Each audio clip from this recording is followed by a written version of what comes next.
یروشلم کی فتح کے موقع پر سلطان صلاح الدین ایوبی نے ہر اس اندازے کو غلط ثابت کیا جو شاید ماضی میں اس شہر میں ہونے والے واقعات کی بنیاد پر قائم کیے گئے تھے، اور یہی وجہ ہے کہ اسی یورپ میں جہاں انہیں اپنے زمانے میں خون کا پیاسا اور شیطان کی اولاد کہا گیا تھا، وہاں 20ویں اور 21ویں صدی میں ہیرو کا درجہ بھی دیا گیا۔ یہ وہی یروشلم تھا جس کی سن 1099 میں فتح کے بعد صلیبیوں کی یروشلم میں داخلے کے موقع پر یہاں ہر طرف لاشیں تھیں، اور مرد، عورتیں اور بچے کوئی فاتحین کی تلواروں سے محفوظ نہیں تھا۔ مصنف جسٹن موربی کی کتاب کا نام ہے اسلامی سلطنتیں، 15 شہر جو ایک تہذیب کو بیان کرتے ہیں۔ انہوں نے اپنی اس کتاب میں یروشلم کے بارے میں چیپٹر میں مسیحی ذرائع کا حوالہ دیتے ہوئے صلیبیوں کی فتح کے بعد شہر کے مناظر بیان کیے ہیں۔ انہوں نے صلیبیوں کے رویے کی مثال کے طور پر ان کے ایک عہدیدار کا بیان یوں نقل کیا: زبردست مناظر تھے، ہمارے فوجیوں نے دشمنوں کے سر قلم کر دیے، کچھ کو زیادہ تکلیف دینے کے لیے آگ میں جھونکا گیا، گلیوں میں سروں، کٹے ہوئے پیروں اور ہاتھوں کے ڈھیر تھے۔ سلطان صلاح الدین ایوبی کا چیلنج یروشلم کی فتح پر ختم نہیں ہوا، بلکہ انہیں اندازہ تھا کہ اب مسیحی دنیا، جس میں یروشلم جیسے مقدس شہر کے ہاتھ سے نکلنے کی خبر بجلی بن کے گری ہوگی، اس کو واپس حاصل کرنے کی کوشش کرے گی۔ سن 1187 میں یروشلم کی فتح سے لے کر تیسری صلیبی جنگ میں اس کے کامیاب دفاع کا چیپٹر تقریباً 5 برسوں پر محیط ہے۔ وہ صلیبی جنگ جس میں مغربی یورپ کے بڑے بڑے بادشاہ خود شریک ہوئے، اور یورپ بھر سے لوگوں کو جنگ میں شرکت پر مائل کرنے کے لیے سلطان صلاح الدین ایوبی کی بدترین شبیہ پیش کی گئی۔ لیکن جنگ کے لیے آنے والے نہ صرف یروشلم حاصل کرنے میں ناکام رہے، بلکہ سلطان کی ایک مختلف تصویر لے کر واپس گئے، جو تمام پروپیگنڈے کے باوجود آج تک قائم ہے۔ مثال کے طور پر اسی اکتوبر میں ناروے میں سلاٹن ڈے، یوم صلاح الدین منایا جاتا ہے۔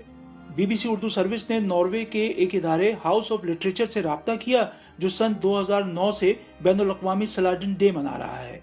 ان سے پوچھا کہ ناروے میں کسی کو صلاح الدین ڈے منانے کا خیال کیسے آیا۔ اس ادارے کی رکن اور صلاح الدین ڈے کی کیوریٹر اشلت لاپے گارد لاہن نے بتایا کہ اس خیال کا پہلی بار اظہار سن 2008 میں ناروے کے ایک قومی شاعر ہینرک ویرگے لینڈ کی 200 سالہ تقریبات کے دوران کیا گیا تھا۔ انہوں نے بتایا کہ ہینرک ویرگے لینڈ وہ شاعر تھے جنہوں نے ناروے کے آئین میں اس ترمیم کو متعارف کرانے میں اہم کردار ادا کیا تھا جس کے بعد یہودیوں کو اس ملک میں آنے کی اجازت ملی تھی۔ وہ مذہبی رواداری کی علامت سمجھے جاتے تھے۔ اشلت لاہن نے بتایا کہ سن 2008 میں اس تقریب کے دوران ناروے کے ایک مصنف تھور والسٹین نے تجویز پیش کی کہ ویرگے لینڈ کی سوچ کو آگے بڑھانے کے لیے ہمیں صلاح الدین ایوبی کی یاد میں ایک دن منانا چاہیے، کیونکہ انہوں نے یروشلم کی فتح کے موقع پر جس کردار کا مظاہرہ کیا تھا وہ یہودیوں، مسیحیوں اور مسلمانوں کے مل کر رہنے کے بارے میں ایک سبق ہے۔ اشلت لاہن نے بتایا کہ ناروے کی طرح شاید یورپ میں بھی بہت کم لوگ صلاح الدین کے بارے میں جانتے ہیں، اور جو جانتے بھی ہیں وہ ان کا موازنہ صلیبی جنگوں کے یورپ میں hero Richard the line heart سے کرتے ہیں، اور ان کے خیال میں صلاح الدین ایک ولن ہیں۔ لیکن انہوں نے کہا کہ صلاح الدین ڈے کے ذریعے ہم یہ پیغام دینا چاہتے ہیں کہ ہر کہانی کے 2 رخ ہوتے ہیں۔ یہ بات صرف ناروے تک محدود نہیں۔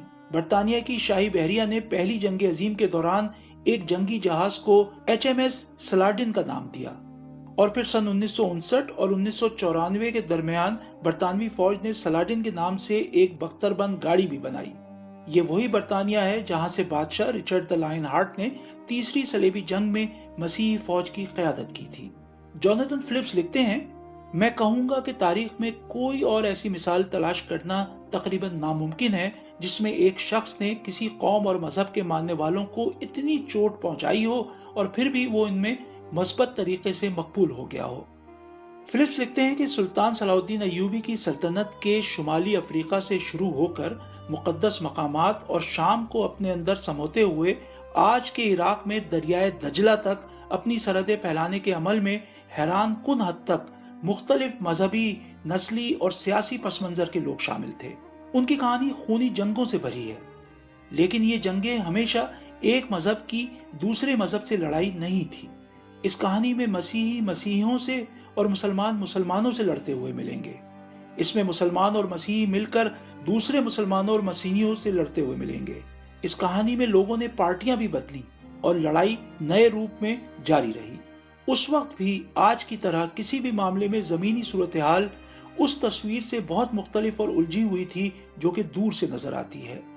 نسلی، سیاسی، اقتصادی اور ذاتی مفادات کی ایک کھچڑی تھی جو صرف مذہبی عقائد کی بنیاد پر نہیں پک رہی تھی۔ سن 1187 تک سلطان صلاح الدین کو یروشلم آزاد کروانے کے عزم کا اعادہ کرتے ایک دہائی گزر چکی تھی۔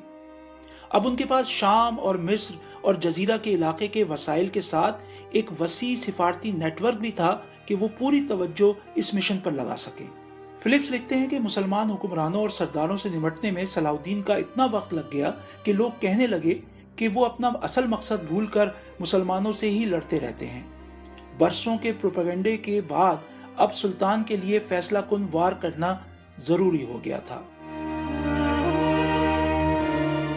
اسی سال ایک مقامی مسیحی نواب رینلڈ نے ایک تجارتی کارواں پر حملہ کر کے امن معاہدے کی خلاف ورزی کی اور پھر قیدیوں کو واپس کرنے سے بھی انکار کر دیا۔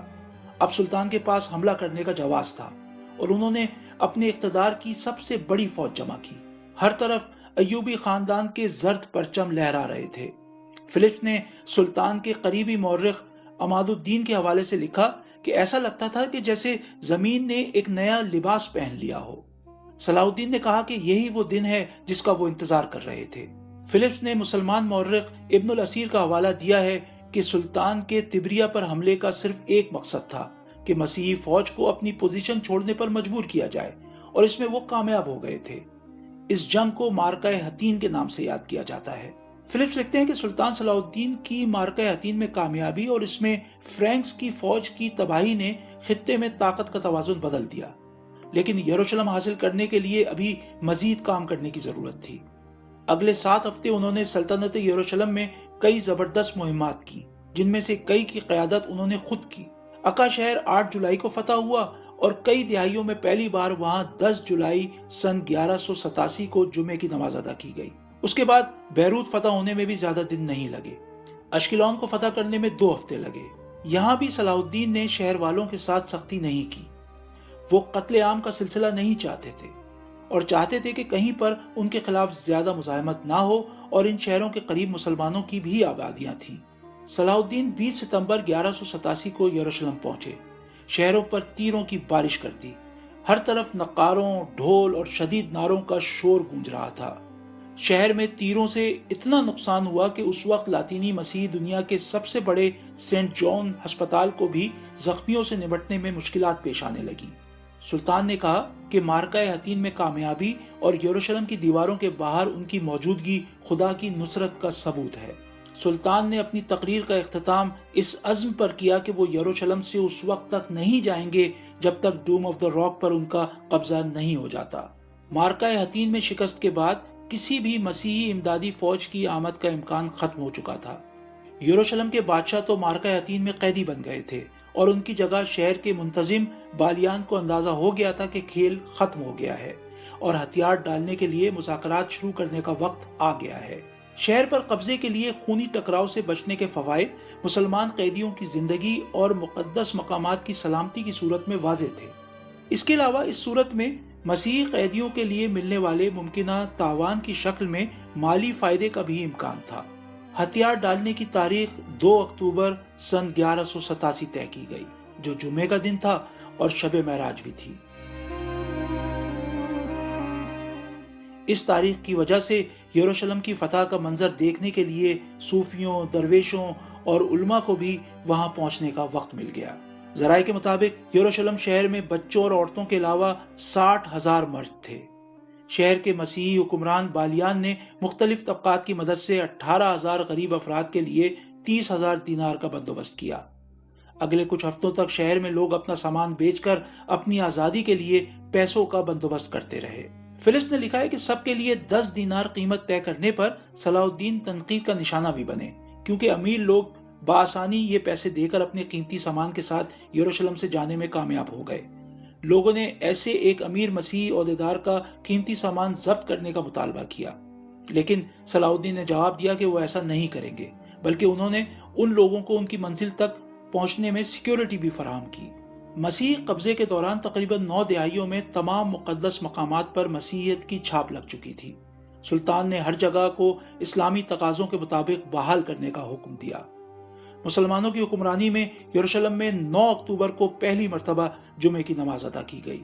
جمعے کی نماز کی امامت کے لیے سلطان کا فیصلہ دمشق کے قاضی اور شاعر محی الدین کے حق میں تھا، جنہوں نے 4 سال قبل یعنی سن 1183 میں حلب کی فتح کے موقع پر سن 1187 کی یروشلم کی فتح کا موازنہ تقریباً 550 سال قبل یعنی سن 638 میں مسلمانوں کے دوسرے خلیفہ کے دور میں اس شہر کی فتح سے کیا تھا۔